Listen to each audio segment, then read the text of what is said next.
Hello everybody, this is Aaron coming to you from Houston, Texas. It is September 4th, 2019, and I think this video will be pretty interesting for most people. It isn't my favorite, of course, but it is some good content. We got some good video footage, and I think we got a pretty good story to tell. We actually have some footage from the Andrew, Nemme, and Brad Owen meetup game, which was yesterday.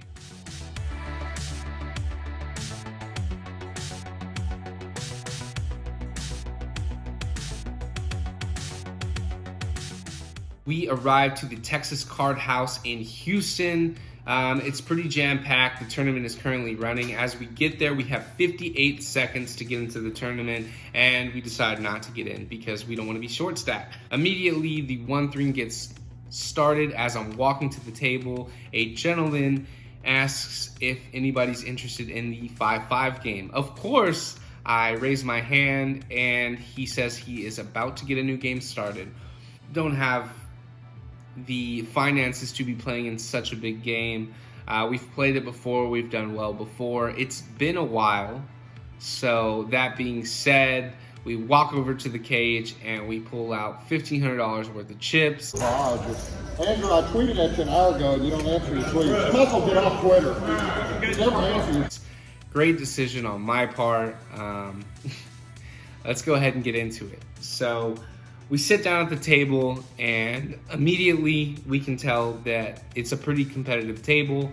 There's some pretty good players. You can just tell by the aura that they're carrying, or whatever it is you want to call it. No loosey-goosey players sitting at the table. No one that you can just tell immediately off the bat is just going to be dusting off money. So one of the first hands that we get into, I believe is the first hand that we actually play, is King 9 of Hearts. Yeah, especially now, apparently, from what I've heard. You went over the good action. And call a raise of $15. We were last to act, so we're now heads up to a flop of 7, 5, 6, 2 hearts. We have a gut shot, and we have the second nut flush draw. We like our hand a lot. Go ahead and lead out for $60 and we take it down. It's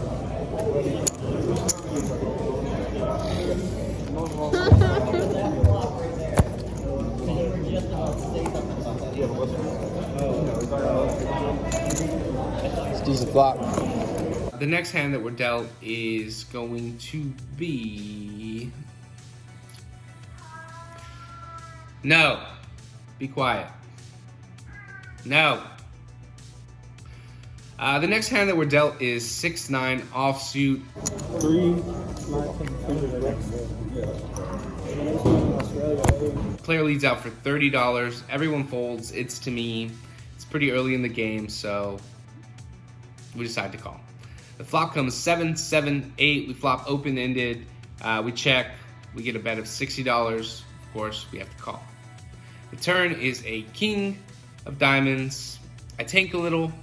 I want to be perceived that I might have an ace-king holding, king-jack holding, and I slowly check to my opponent, and as I wanted, he checks back. Brick, it is a deuce of hearts, and we decide to take control of the pot and bet 130.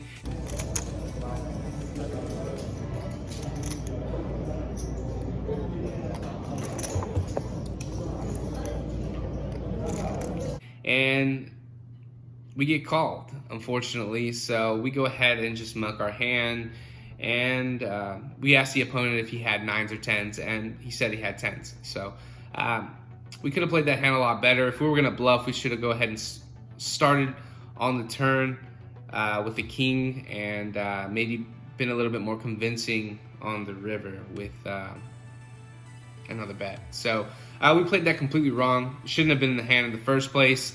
I'm already kicking myself, but shortly after, we have a little bit more to be upset about. So the next hand that we're dealt is ace-jack offsuit. Draw on that hand. I had the double gutter. We are doing a round of straddles. So at this point, I am the straddler. I am $10 already in, and I had just dusted off about 160 bucks with a bluff.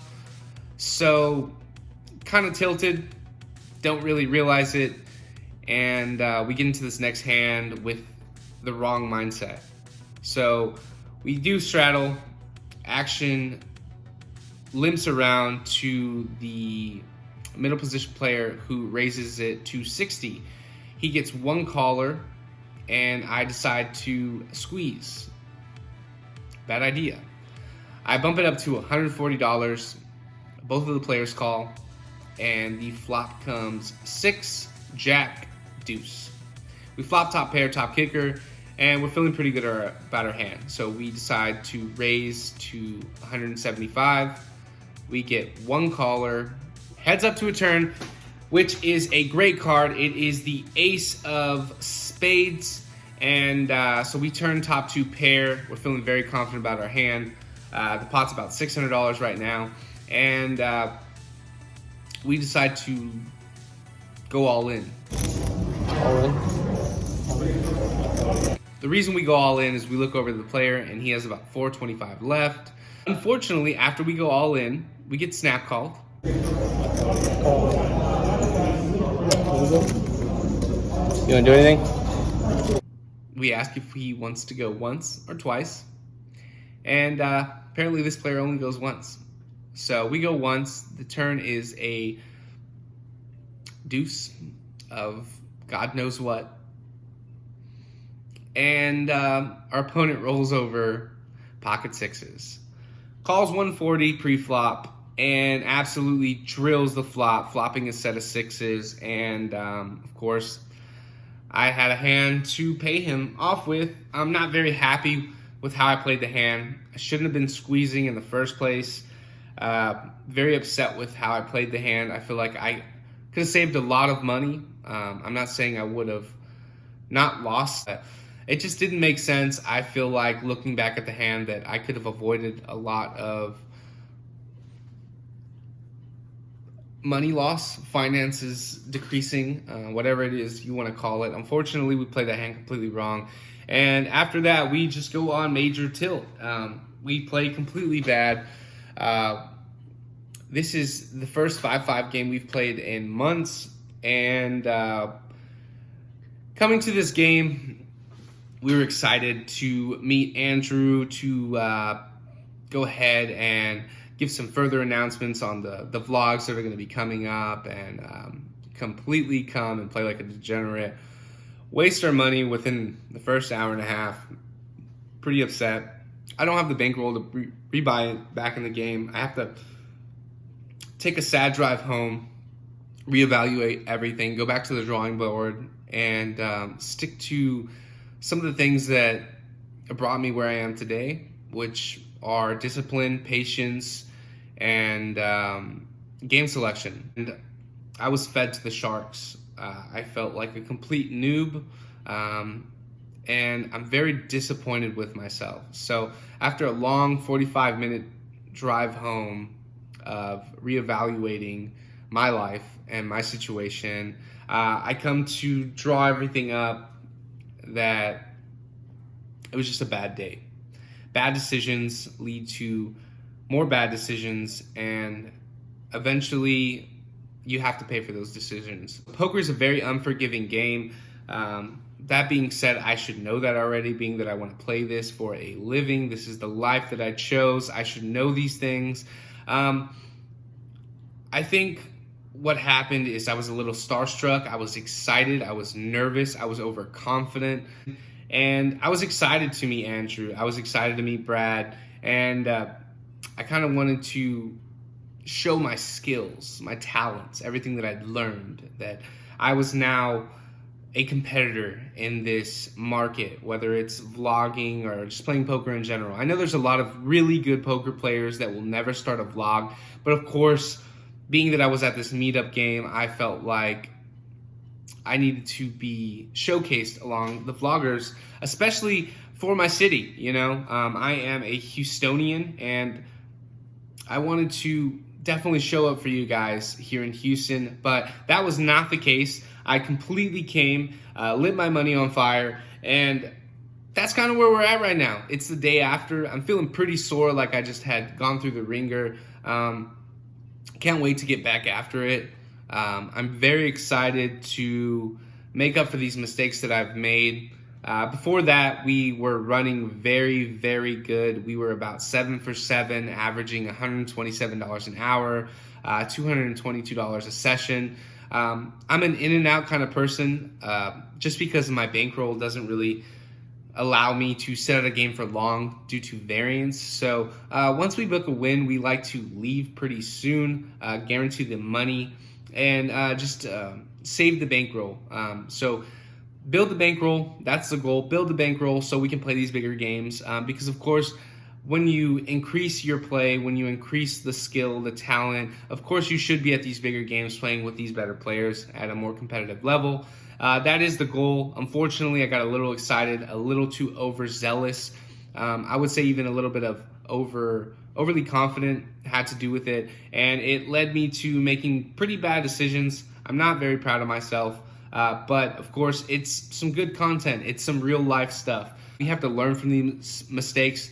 Otherwise, we're just going to keep on doing them. So how I chalk this one up is I just paid for a very valuable lesson. It was very expensive, and I hate it. I didn't sign up. I wish I had a coupon. I wish I could have learned a little cheaper, but made a bunch of bad decisions. Bought in for the max, played the biggest game, played terribly, and I paid for it.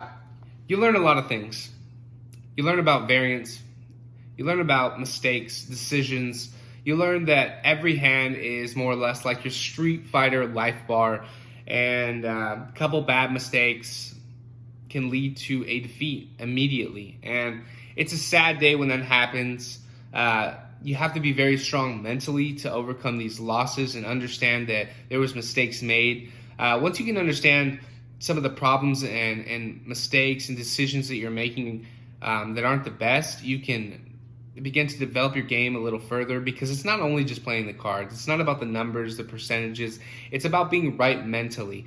If you're having a bad day, if you're arguing with your significant other, if you're just being a complete asshole, and then you decide to go sit at those tables, chances are that's going to more or less rub off on your play style. Just be careful, guys, if you're going to choose to play poker, whether it's for fun, whether it's for a living, whether it's just recreationally more often than not. Be careful. I don't think anybody watching this vlog that plays poker wants to waste money. I don't think anybody enjoys literally lighting money on fire. So some of this advice is just for some of those people that are a little bit frustrated with losing money, whether it's coolers or anything along those lines. Just stay positive. If you believe you're a good player, if you're a winning player, just continue to develop your mind mentally, and you'll continue to see success. You got to be positive with everything that you do. You got to take something from every loss, every win. You have to understand what you were doing right, what you were doing wrong. You have to learn every day. If you're not learning, you're just going to stay stagnant, because the players around you that you're going to be playing with at a competitive level are continuing to get better. There is no perfect player. There is no perfect poker. There is no game plan. There's no route that I can just draw you right now to get to where you want to be. So just go to the tables with the right mindset. That's the best advice that I have. Something that I want to speak on a little bit more is karma. If you believe in karma, you'll understand kind of what I'm getting at with that. But, you know, just be good to people. Be good to people. Don't forget around to you. like and subscribe this channel.